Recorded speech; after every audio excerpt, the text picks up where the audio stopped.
ấy mà ngẫm nghĩ anh em không làm cái đéo gì sai đâu ạ. Mong anh xem xét anh chọn tôi làm được cái đéo gì. Anh sai bao nhiêu tôi cũng chẳng làm gì. Nhiều thế. Ô tụi nó chơi tên sao?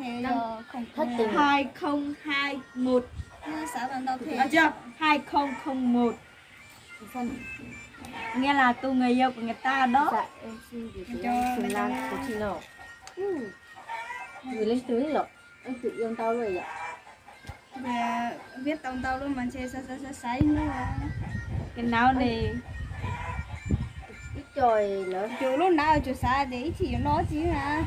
Tôi có ý xa. Tôi đi coi lộ đồng cơ. Sao mà sao thế chi hả? Chỉ thế đồng cao cho nên Tôi đi con nên đã coi mèo vậy nè. Hôm mai mình sẽ thả gốc lết.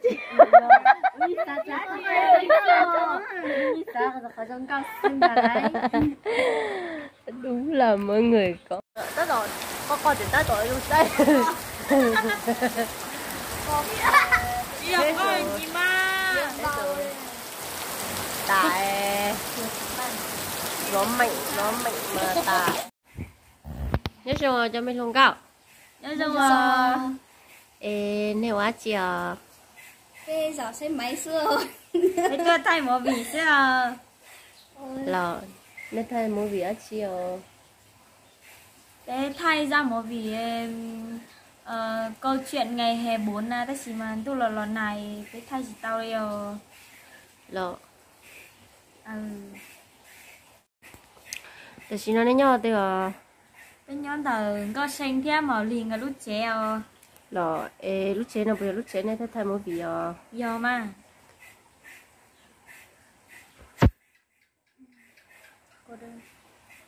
cha đi cơ mà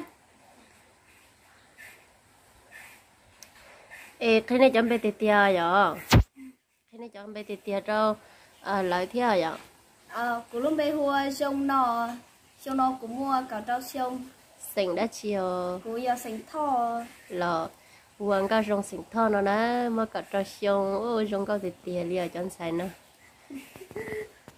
con này mình xài cho con tàn lẩu luôn tụi mình xài từ na phải cờ mà đúng ta chè của nó bây hùa máy nánh đó na có sữa chưa sinh món dao trong nó cũng mới còn cho sông theo rồi bây giờ tiền này bé tụi nó cậu cho sống giả nè Do bé lên cần tới sợi giờ. rồi có lúc bé đi cho tụi mình xài tỏi cơ nó Có lúc bé hôm mai nó cũng xỉn xong à. rồi thì dụng ôi vô rồi có tiền nữa bé tụi nó chỉ giờ cũng bé tụi lúc khai cũng nên nó hụt tụi một vị trong cũng nó này bao à bé tụi dùng cao đồn tài cho lấy nữa rồi bé tụi dùng cao đồn tài họ cũng cho bé tụi tà rồi họ lúc giò thiên mua là Dùng cao to đi. dùng cao thị y là nữa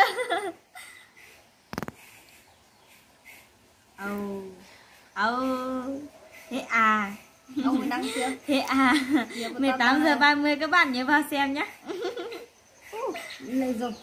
lúc đấy tôi biết các bạn suốt rồi mình đi rồi mình ông kia vào thả chị thả nâu rồi thả nâu cho những mỗi ít tờ rồi cho thả có một con tờ ông mà dùng là mà con người tự giác biết chỉ bò những mỗi lúng tờ hay quay mà siêu giác tờ ấy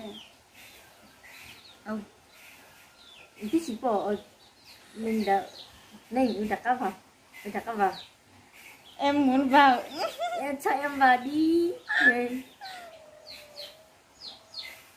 buồn nhậu lòng một trong kia đấy là lấy tiền ra mà lại nhiều đừng có vào phòng đấy nhá thế phòng đúng một cái tờ lần nào đây mình chỉ vui như sau không có nữa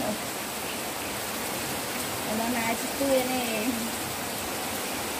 mình tốt nào chị sao mà đã đây còn đã mày rất là một đông rất bò với lá sáu đây đã tao bò đó về tin chắc thế đấy kìa lạnh thế này thì 2-3 ngày tắm một lần thôi thì hiệu trưởng thì tắm buổi trưa thôi được rồi không cần tắm buổi tối đâu 2-3 ngày đang thí sinh mà mày được Ô bố đi hả con? Ồ sốc à? Ồ sốc của nó tao mới hiểu.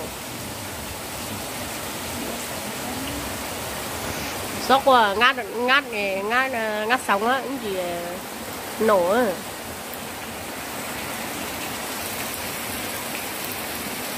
Nổ thì sẽ là thôi rồi, lúc nổ thì sẽ là bếp bát mà chỉ mình. Ôi yo, con nổ thì con trên một trên đùa ta thế nhớ mà lên đùa chào.